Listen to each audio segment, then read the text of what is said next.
Kendra. Welcome to Hooked by Happenstance Makes Money, episode number 31, Jungle. Why jungle, you may ask? Well, jungle is a noun, meaning an area of land overgrown with dense forest and tangled vegetation, typically in the tropics, as in we set off into the jungle. It also can be a wild, tangled mass of vegetation or other things, or a situation or place of bewildering complexity or brutal competitiveness. And then it goes on to talk about a dance style, basically. Well, this week I finished a project which pertains to the jungle in multiple ways. It pertains to both the literal place with the animals and things, and also the tangled web of, like, intention and memory and basically, yes, just a big web of good intentions gone, lazy, procrastinating, you know, the usual things that happen when you take on projects that you lose interest in. So, we will begin by talking about what is off my hook. And the first thing off my hook is the jungliest of all. It is this here, which is the Jungle Ring toy. It is an old pattern out of a Crochet World magazine, and this is one of my very, very first crochet projects to start.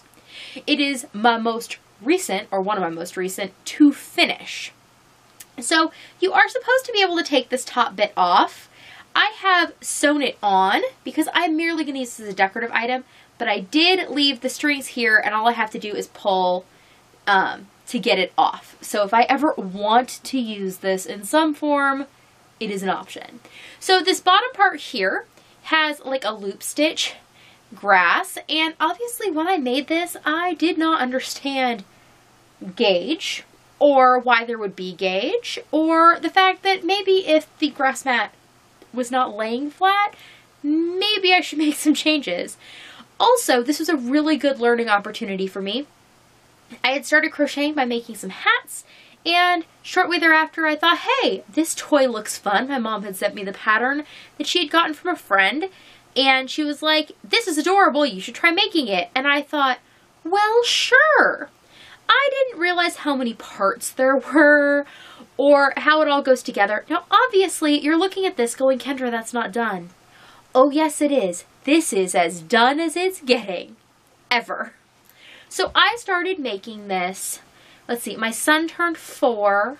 I started making this 3.5 years ago, like within the first few months of learning to crochet. And obviously I was amassing skills very briskly because I crochet a lot, and that is a good way to amass skills.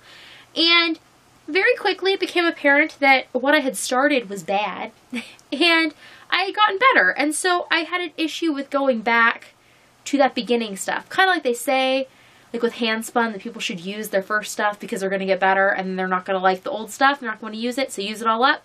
Well, I should have finished the project as I went along because my skills increased, and so I have some negative / mocking feelings about this toy. But I have all the pieces, and I do feel really connected to it because I've tried to give this to my son as a gift like 3 times. I'd be like, okay, it's going to be his Christmas gift this year.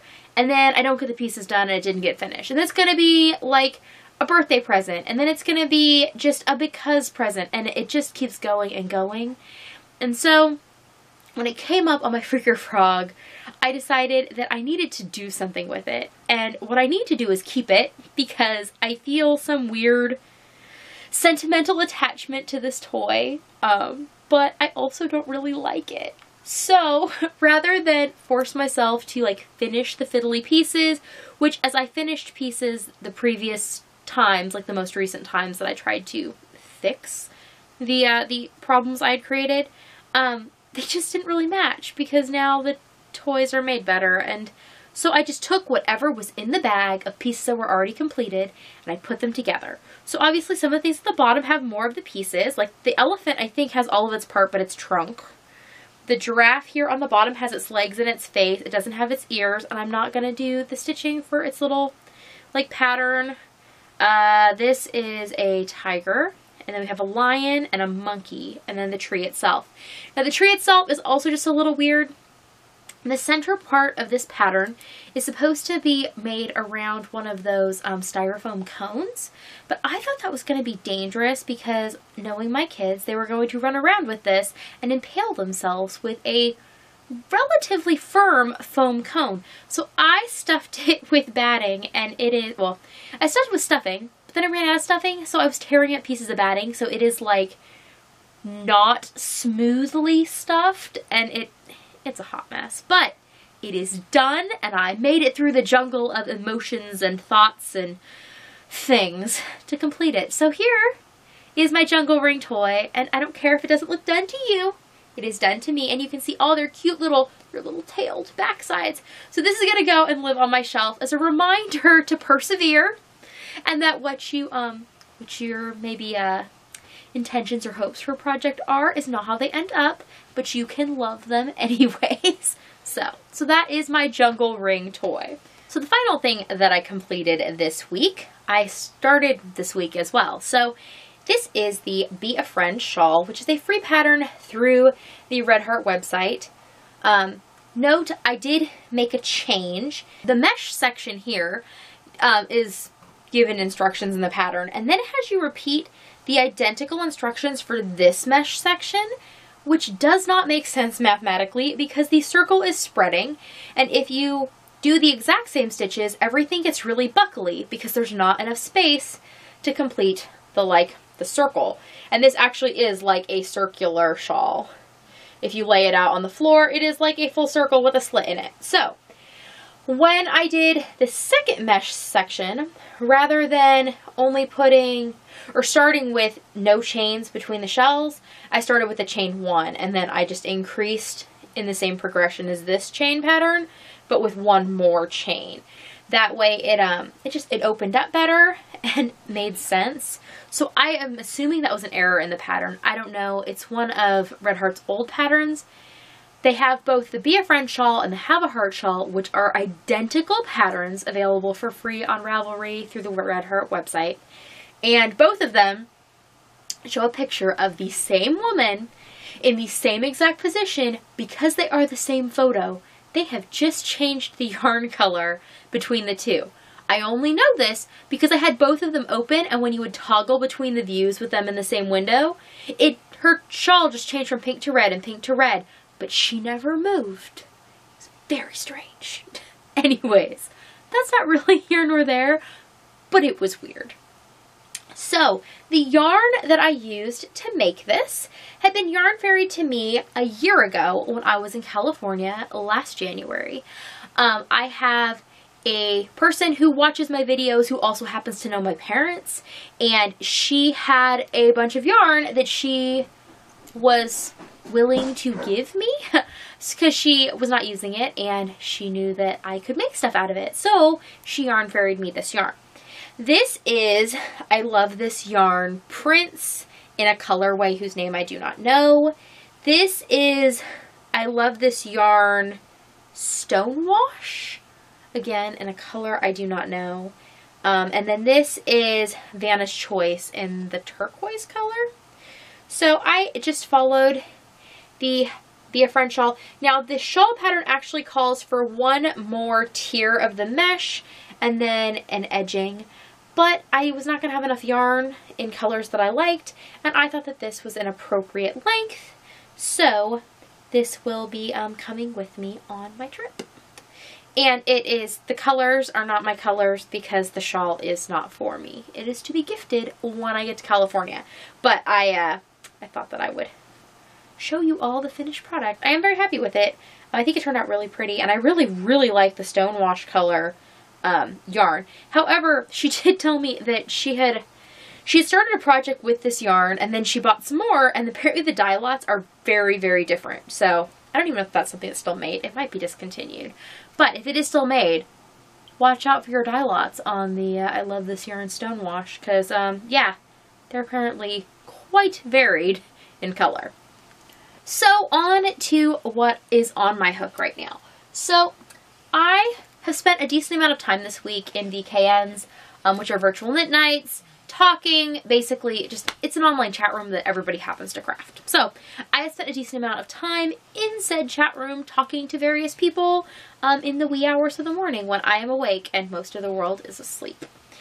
And I have to do relatively simple projects while I am in these spaces because I am conversing with people, and so it's very easy to like lose your train of thought if you're doing something too complex. But what it is awesome for is sewing in ends. The reason that jungle ring toy got completed is because I did it during a VKN. I just sewed in ends and talked about completely other things and didn't really think about it, and poof, jungle ring toy completed. I also wove in all of the ends so far on my Tides of Change blanket by Frank O. Randall. And this is being made out of Red Heart Soft in 5 different colors. So I don't think I put any additional stitching in it this week, but my goodness, that was a lot of ends because I am, let's see if I'm 16 rows in, and each row, or like each color, had 2 ends to weave in. So that is 32 ends that I wove. Well, 31 ends because the final end is still hanging out waiting for the next round. But 31 ends. My goodness. But I did figure that if I keep up with it while I'm working on this, and every, like, you know, at least once or twice through a color progression, I can weave in the ends, and then it won't be like this arduous task at the end. I also think it's going to lead to a more balanced blanket, weaving them in over time. Number 1, I won't be as tired when I'm trying to do it, and number 2, they'll be worked in better, and the stitching further on will be made in a blanket that already has the ends, and I think it will be a better situation overall. So I'm happy with that. Another thing that I worked on this week was this. It started out to be a crocheted sock. It was going to be the simple sock pattern out of a book I'm going to talk about in a little bit, and I had made it was worked top down, and so I'd made the cuff, and I was, about here in, I was about three rounds before this marker. And I was really happy with the way it was looking, and I stuck my hand inside what I had completed just to, see it on a roundish figure like my leg would be. And when I stuck my hand in, I found that it perfectly fit around my hand. And I do sometimes have issues with getting mitts to fit right. And as soon as I saw what it looked like on my hand and I got it around it, I was like, oh my goodness, these are becoming mitts. And then I did a few more rounds, and then I just threw a thumb in, just threw a little space for the thumb, worked the rest of the finger spaces, and then on the top, I actually just added front and back post ribbing, and then I did the same thing. I went ahead and put the thumb in, and then I added ribbing to the top of that as well. So let me actually put it all the way on now, so you can see what it will look like. I have not woven in the ends because I want to make my second one before I do any of that. And basically, these mitts will cover most of my hand, like all the way at my thumb, my fingers. I still have a little bit of access to my fingers, but the interesting thing is, because of the way I did the ribbing, I can also fold the ribbing down here on the hand, and I also did ribbing on the top of the thumb, which this is the reason I have to take it off my hand to do it. I can fold the hand part down when it's still on my hand, but I can't fold the thumb part down. And then, when I slide my fingers back in, get everything to fit on, I have fingerless mitts with this nice little, like, cuff around the top. And I like it because it's a little snug around my thumb, but not like bad snug in the way where it actually stays where I put it once I get it on. So I think these are going to be so fun. And these are made out of a mill end from Joann's, like a bunch of my stuff lately. So I have no clue what yarn it is, but I do know that it has a wool content. I can tell, and based on the yarns, I think it might be, it will have a wool content. So, these should be nice and warm, despite being fingering weight, but they will be lightweight in size and stuff, so I can leave them in the pockets of my coat. So the first one is done, other than having the cuff sewn shut and the ends woven in, and I am starting work on the second one. Boop. here we go. And I just have the ribbing is basically, oh, the ribbing was basically done. I think I have pulled at least 1, maybe 2 rounds of ribbing out and messing around with, oh, there's like a dropped loop there. I may have to go back. I'll have to look at this a little closer. But the ribbing for the next one, and I'm using a D 3.25 millimeter hook for this. And I'm so happy with these mitts, and they kind of came out of nowhere, but they're really fun. So I'm looking forward to having them finished off my hook and on my handsies. And the final thing that I have been spending a lot of time on, actually a lot of time in the V-cans because it's very mindless, but it needs to get done, is working on my second Lodge sweater, the one that I'm making out of Dalmatian, which is a Karen Jumbo yarn, and I am using a K-hook.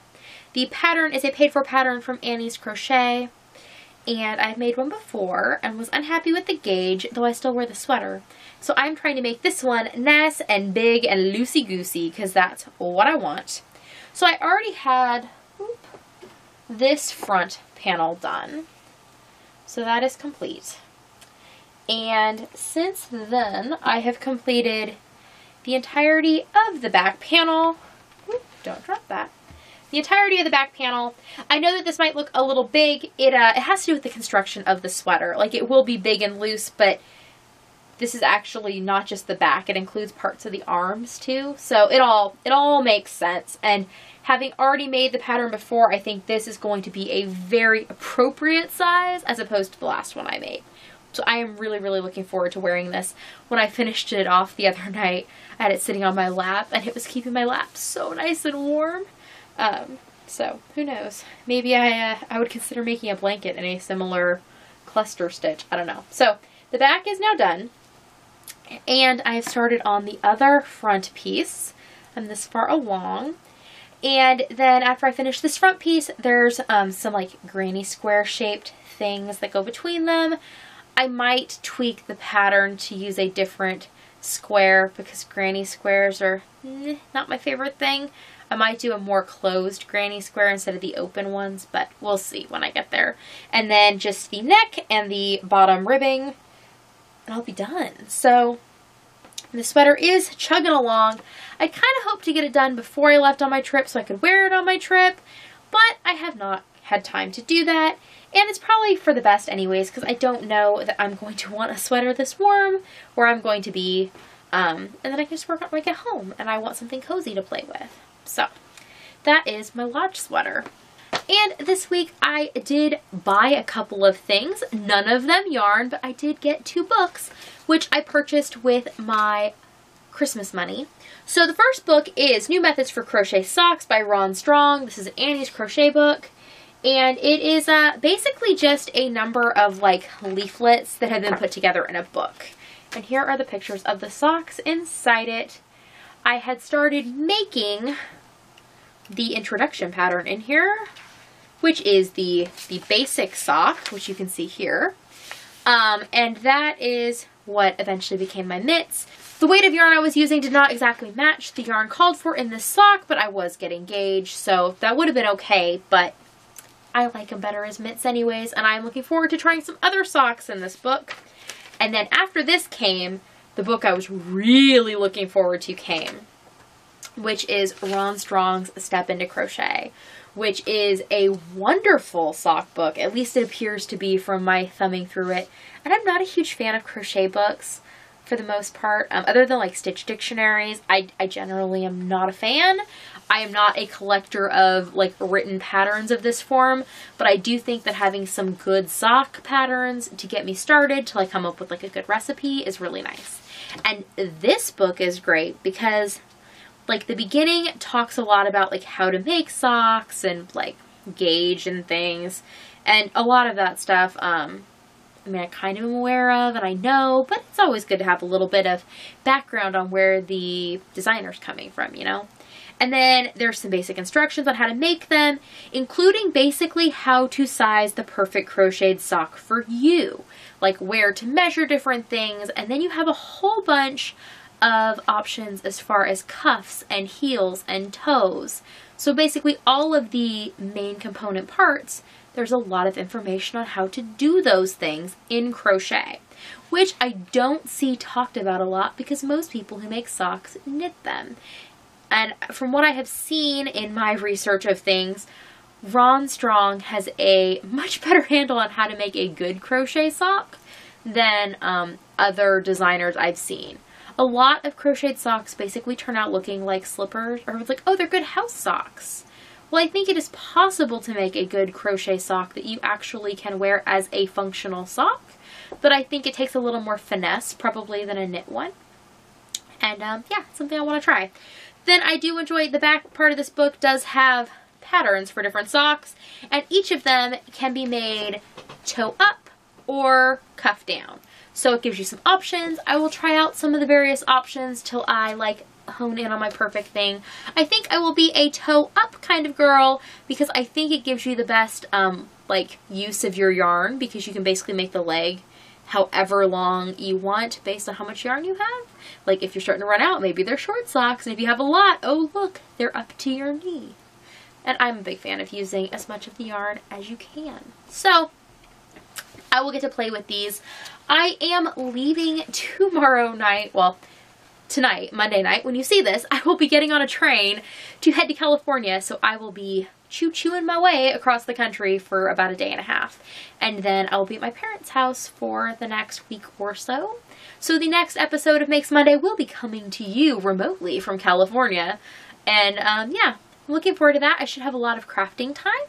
And I have a lot of interesting projects coming up because just about everything I'm taking with me, other than that mitt, which I'm going to take and finish its little friend, Peachlet has picked for me. So keep an eye on the channel this week. There will be multiple Peachlet picks videos while I'm gone to show you all the projects she sent with me. And there will be some other content as well throughout the next week or so. So come hang out with me again. And thanks for joining me today to hear all about my jungle and why I love it so much. It's just, it really is. It's pretty huggable. Oh, and so I had it on the shelf behind me, just like hanging out, waiting for me to show you all. My kids come in here the other day. They go, oh, you finished it! You finished the toy! Now, nobody asked to have it, which I think is interesting because ordinarily anything I finish, they want. They were just really, really happy it was done. So clearly our whole family has some feelings about this thing, which is now going to go and live probably up on my shelf up top, or maybe on top of my stash. We'll see as I continue to reorganize things here in my office. Thank you for joining me today. I will see you next time. Bye.